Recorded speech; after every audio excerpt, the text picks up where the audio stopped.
Hello, দেখো কেমনে কেমনে রিপোর্ট মারতে হয় শিখো, বুঝছো? হ্যাঁ, তুমি যারা তুমি ফেসবুকে চলে যাও, বুঝছো? ফেসবুকে যাওয়ার পর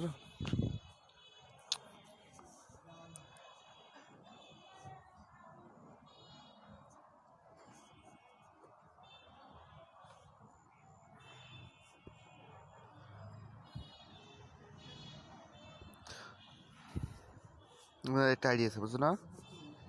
একটা আইডি, হ্যাঁ।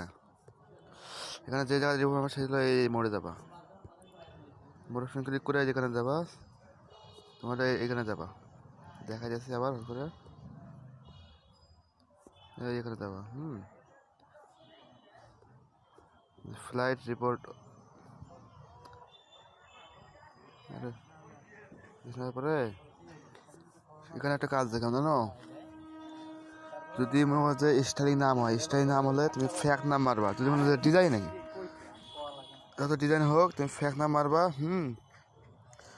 আর তোমার যদি মনে হয় যে ধরো আমি এটা ফ্যাক ফ্যাক ফ্যাক নাম মারলাম, হ্যাঁ, ফ্যাক নাম দিলাম বাইক পাগল ছেলে।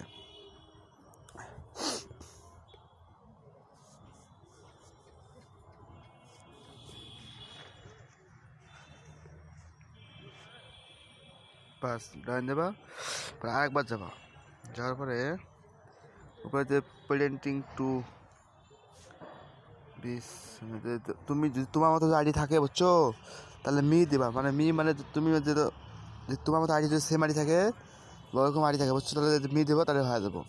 কিন্তু যখন তুমি পেন্টিং রিবার দেবা, বুঝছো, তখন অবশ্যই মনে করো যে আইডিটা তোমার নর্মাল, মানে যেটা বয়স কম, ওইটা করে যাবো, বুঝছো। যদি তোমারটা হার্ড থাকে তাহলে তোমারটা থাকবো, আর নর্মাল হলে ওইটা চলে যাবো।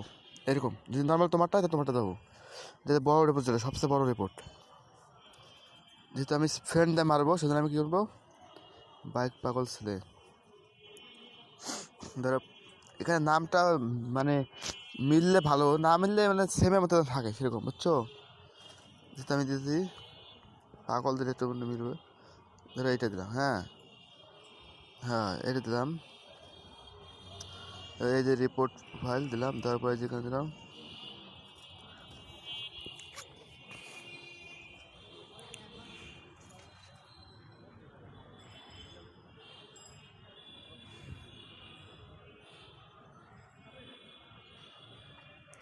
নেক্সটে ক্লিক করবো, নেক্সট ক্লিক করার পরে ডয়েন দেবা। আচ্ছা ঠিক, একটা কাজ আছে কি জানো, এক কভার ফটো যেভাবে রিপোর্ট মারবা, প্রোফাইল ছবি ধরো এখানে রিপোর্ট, রিপোর্ট দেওয়ার পরে তুমি এখানে কাজ আছে, যদি দেখো তো তোমার একটা খারাপ ছবি যদি হয়, যে খারাপ, ঠিক আছে, এখানে যাবা উপরে প্রথমে যেটা আছে, এখানে যাবা আমাদের এগুলোর মধ্যে আছে অপশন। যদি আমি এগুলো আমি এই যে এইটা দিই, বুঝছো, আমি এটা দিয়ে মারি দিই উপরেরটা। আমি যাতে মানে হারাসমেন্ট যে ভ্যালেন্সি দেবো, মানে আমি বিরক্ত করো, বুঝছো, এরকম হারাসমেন্ট বড় রিপোর্ট, বুঝছো। এটা তোমার হলো যদি তোমার ছবি আর ওর প্রোফাইল ছবি বা তোমার কভার ফটো বা ওর কভার ফটো যদি থাকে এক সেম, তাহলে এটা দেবো, হ্যাঁ, এটা দেওয়া। যেটা আমি এই যে ভ্যালেন্সি দিতেছি, এটা আমি একটা বিরক্ত করবো না, এরকম মনে করো। দেওয়া রিপোর্ট দেবো, প্রোফাইল, নেক্সটে ক্লিক করবা, নিচে চাপলাম,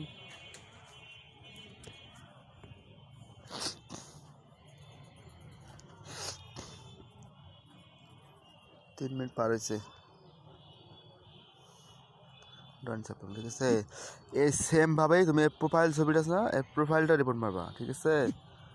প্রোফাইল রিপোর্ট মারার পরে পরে পারলে মনে হয় যে একটু মানে একটু মানে সাথে তো এই রিপোর্ট দেখবে না, একটু মানে এমনিতে এলে মারতে থাকবা, এমনিতে ওই একইভাবে মারবা, বুঝছো, এগুলো এখানে থাকবা, হ্যাঁ, এই ভুলান্সি দিলে এইভাবে মারতে থাকবা, এইভাবে কয়েকটা মারবা, মারার পর আবার যাবা উপরে চলে, মনে করো আইডি নষ্ট না হলে আবার যাবা, যাওয়া ফিরে ওইখানে দেবা, আর ফ্যাক নাম্বার ফ্যাক অ্যাকাউন্ট মারবা, এই যে ফ্যাক অ্যাকাউন্ট, হ্যাঁ, যেহেতু এখনো দেখা নাই, মানে এখনো রিপোর্টটা নেয় নাই, বুঝছো, সেজন্য এখন হবে না।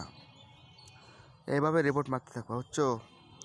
আর সবচেয়ে বড়ো কথা হলো রিপোর্ট হলো তোমার হলো যেভাবে রিপোর্ট খাবা, মনে করো সবচেয়ে বড়ো রিপোর্ট যেটা তোমার যে আইডি আছে, মনে করো, ঠিক আছে, মনে করো যে বাইক পাগল ছেলে, তোমার ঠিক ওইরকম বাইক পাগল ছেলে একটা আইডি খুলতে হবো, সেম নাম দিতে হবো, দেওয়া আর প্রোফাইল ছবি যদি নাও থাকে, কভার ফটো নাও থাকে সমস্যা নাই, থাকলে ভালো, সব থেকে ভালো। তখন কী করবা, যে এখানে দেবা, দেওয়ার পরে প্রিন্টে দেবা, মি দেওয়ার পরে ঠিক আছে, যেতে মারবো না আমি, পরে আবার দেবো কি ফ্যাক নাম মারবা, বুঝছো? ফ্যাক নাম মারবা, মারার পর একটু জাস্ট, হ্যাঁ, এটা মারলে তোমার 100% আইডি দেবো। কিন্তু এই আইডিটা বুঝছো, যেমন মানে কেমন জানো, ওর আইডি যদি 17 সালে হয়, তোমার হয়তো 16 সালের, ঠিক আছে? 1 বছর সিনিয়র আইডি ছাড়া কিন্তু যাটা জুনিয়র হবো তাতে দল দেবো। মানে আইডি যেটা বয়স বেশি সেটা আইডি থাকবো, আর যেটা বয়স কম এবার চলে যাবো 100%। আর এই আইডিটা মানে প্রেজেন্টের রিপোর্টটা হচ্ছে, আর তোমার ভ্যালেন্সি না হাউসম্যান, প্রেজেন্টিং আর হাউসম্যান, এই দুটা বড় রিপোর্ট, ঠিক আছে? এই দুটো মারবা, দেখবো আইডি অটোমেটিক চলে যাবো 100%। এটা যে